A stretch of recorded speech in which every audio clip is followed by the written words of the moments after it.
It has now been a year since Ethan Chapin, Madison Mogan, Zena Kernodle, and Kaylee Gonzalez lost their lives to a senseless murderer on the University of Idaho campus. The man charged with this crime, Bryan Kohberger, now sitting in jail, awaiting trial.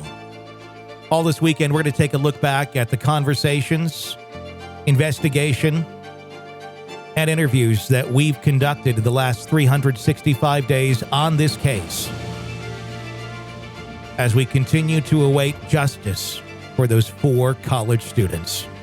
4 killed for what? The case against Kohberger. The story all weekend here on the Hidden Killers podcast. This is an examination of the hidden human condition. This is the Hidden Killers podcast with Tony Brueski. There's a lot of buzz going on right now around Moscow, Idaho, about the house, the King Road residence, where the lives of 4 innocent college students were stolen from them late last year. The alleged murderer, Bryan Kohberger, the house still standing. And it's now completely boarded up. There's fencing around it. It's really a spooky sight because not all that long ago, this was a site of happy college days and years and people in a very exciting time in life. And then to see the exact opposite of it now, it's spooky. But there's also, of course, the community there that has to drive by this place, that has to see it, that also has to deal with the gawkers and the onlookers who want to come just to take a look at the property itself. And it's something for a community that has been very peaceful most of its existence, still really is, other than that horrible scar that was put on it late last year. The talk is of tearing the home down. The owner, the landlord of it, had gifted it to the school with the intent that the school would then take it down. And that is where it's at right now.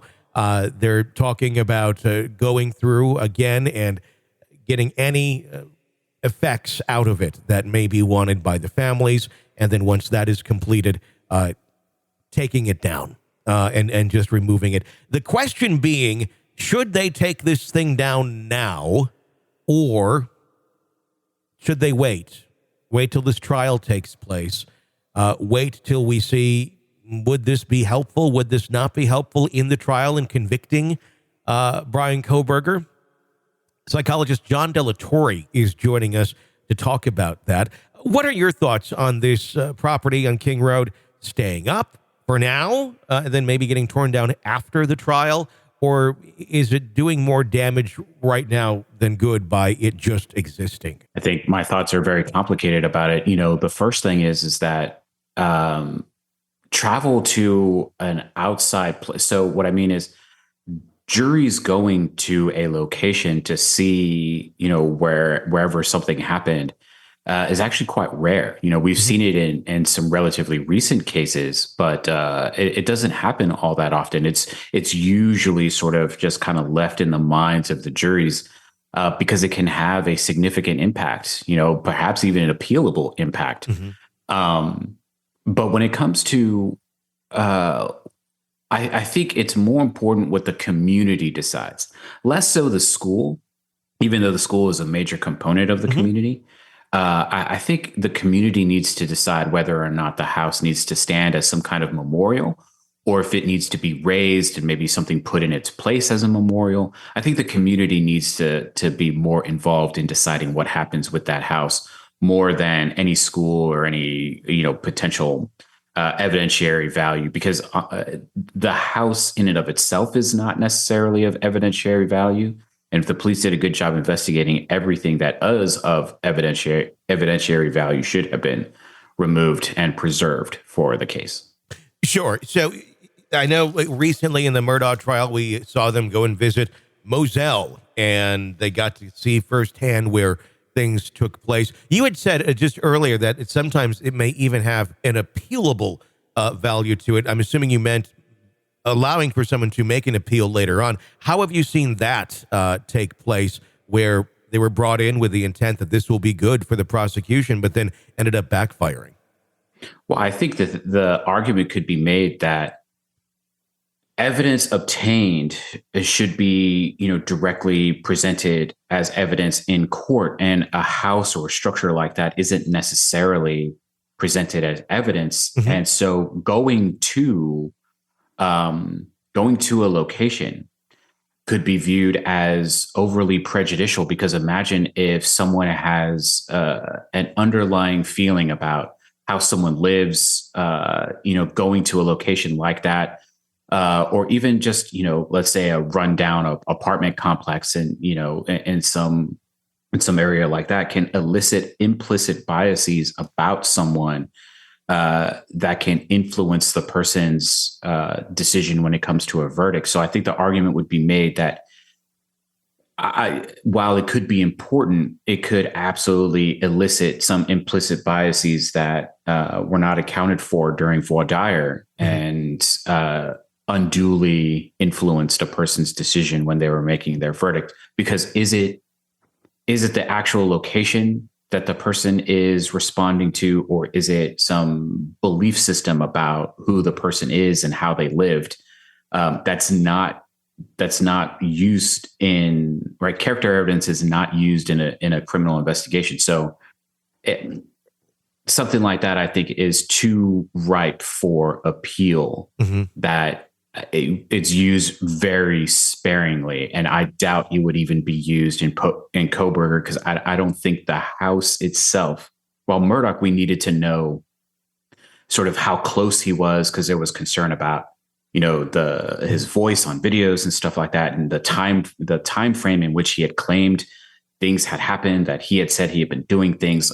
So I think it was important that the jury saw just how far away the house was, how far away the mother's house was, how everything was kind of close together in the kennels.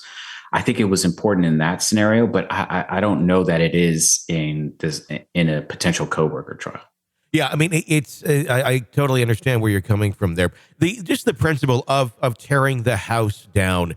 Obviously, it's probably not a bad idea for the community not to have to see that thing every day. But I think even more important, something we don't think about, is the gawking, the people that are literally traveling to Moscow, Idaho, to go drive by the building. That's got to have an impact on the community as well. Is this something where there's this morbid, almost tourism that goes on? How does a community handle something like that? I mean, it's obviously be a thousand different ways to deal with it, but what's a healthy way to deal with the morbid curiosity of people coming to your town just to see where these kids were killed? Healthy way? I think the only real healthy way is the way that the person has decided to manage it. And I say that, with some caution. What I mean is, when it comes to this kind of morbid tourism, there you can either lean into it and allow it to be an aspect of your community and profit from some of those things, as gruesome as that sounds. Mm-hmm. But understanding that just because you take down the location doesn't mean that people are going to forget that the location exists. Yeah. And so I think whatever the community decides would ultimately be the best way to handle this. Keeping it up absolutely has sort of pros and cons. Taking it down has pros and cons. I can imagine that there are people who believe that monuments must stand to the individuals lost in however way that they were lost. And so having the house there is a reminder, to be vigilant about something. There's plenty of reasons that someone would say that it needs to remain, but I think really the community needs to come together if they want to have, a town hall meeting and decide, amongst themselves what they want to do. I think that's the more important way of handling what to do next with the house. Should it be the community's choice, or what about the victims themselves and their families? Everybody needs to be involved, from the school to the city council to major leader representatives from all the different aspects of the community, victims, victim families, right? Anybody and everybody who has a stake in what happened and what is going to happen in that community should have their voice heard. there should be a consensus ultimately as to what to do with this thing. Not everybody's going to be happy about the decision that's made, but so long as everybody feels heard, at least there will be a sense of understanding. And through that, healing can continue. You're listening to the Hidden Killers Podcast. Hidden Killers Podcast with Tony Brueski. Dr. John Delatorre, thank you for your insight on that. A difficult one for a community to grapple with. Be sure to press subscribe wherever you download podcasts so you don't miss any of our discussions on the cases that we're following for you right here. You can follow me on Twitter at TonyBPod. My name's Tony Brueski. Stay with us.